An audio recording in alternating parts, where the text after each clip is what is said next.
You know, the Bruins came up, and I didn't want to start thinking that negative thought, but you know, we had one more win, we had one more game, and today watching film, you know, just from one of the previous games, I seen that same stat come up. Something came at the bottom of the monitor and said no team has ever in the history of the game lost after going up 3. So, you know, when you're going through this process, you see so many different, you know, things or philosophies, and you don't want to buy into them. You got to stay positive. And for us as a team, like, we knew what it was that, you know, caused us not to win 2 games, but, you know, we just had to go out there on the floor and do it and not worry about, like, the periphery things that, you know, all the things that are being talked about, like, you got to keep yourself away from it. And I thought we did a good job of it coming to this game.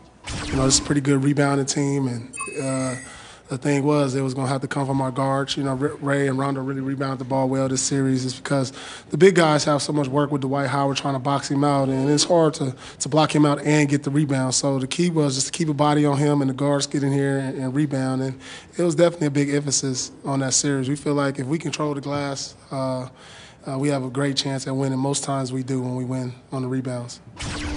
I think we went through so much that, you know, yesterday and then going to today, everybody had a fresher perspective on what we didn't want to do and what we needed to do to win this game. You know, that's one of the reasons we brought him in. If you look at our team over the last couple of years, 3 years, we brought guys in middle of the year to, you know, help us in these type of situations when we get to the playoffs. Last year we were injured. The year before it was P.J. Brown who came up big and won a game for us versus Cleveland.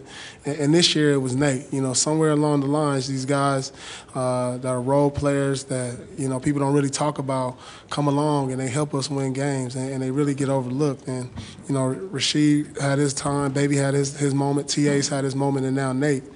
I thought it was huge for him because he hasn't really played a lot of basketball in the playoffs. You know, he's kind of fell out the rotation, but, you know, my hat's off to him because usually young players, they kind of mentally fall out of it when they don't play. You know, just go through the motions and practice, really not into it because they're worried about their time. You know, that's normal for a young player.